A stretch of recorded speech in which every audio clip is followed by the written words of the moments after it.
Now, Brendan, as usual, you've written a brilliant piece on the response to Israel's new initiative to feed the people of Gaza without looting from Hamas and without involvement of the United Nations.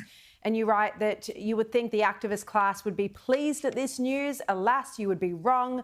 They hate this initiative. Why? Because Israel is behind it. And in their twisted minds, so addled by Israelophobia, everything it does is evil. I mean, like you say in the piece, this should be a positive development that's welcomed, more aid getting in.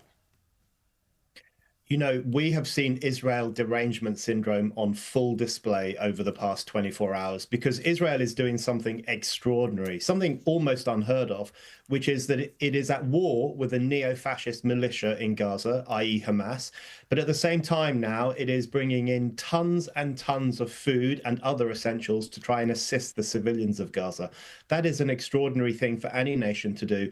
And yet the anti-Israel set across the Western world are attacking Israel for bringing this aid in. They're attacking it for circumventing the UN. They say that Israel is militarizing aid. They say the way it's doing aid is wrong.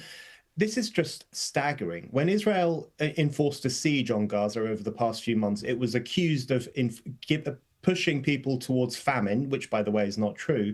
Now that it's feeding the people of Gaza, it's accused of militarizing aid and making the situation worse. Israel can't do right for doing wrong. Everything it does in the eyes of these people is a crime.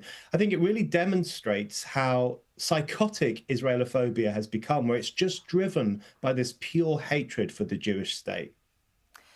You just expressed that so beautifully. I can't tell you how much I enjoyed listening to that answer. It's so articulate, Brendan. We're also seeing so much misinformation. This lie that 14,000 babies were starving in the next 48 hours, were about to die, it was completely false. The UN had to withdraw it.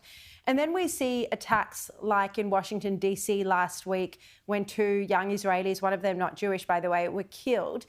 You know, how much do you think this misinformation leads to the sort of extreme anti-Israel sentiment that ends in a terror attack like that? Oh, there is definitely a relationship between those two things. And if you look at the lie that the UN spread about 14,000 babies dying in 48 hours in Gaza, completely untrue. It was like a modern day blood libel.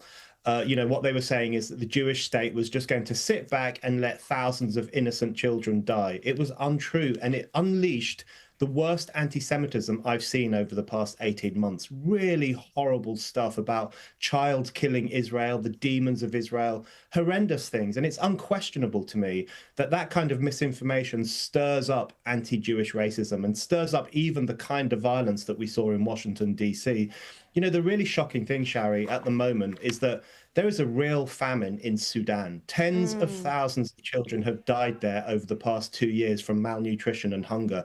The world is obsessing over a phony famine in Gaza and ignoring a real famine in Sudan. And if that doesn't sum up the hypocrisy and double standards and outright racism of the anti-Israel mob, I don't know what does. Oh, absolutely. And so well said. Brendan O'Neill, thank you very much for coming on the show. Love having you on as always.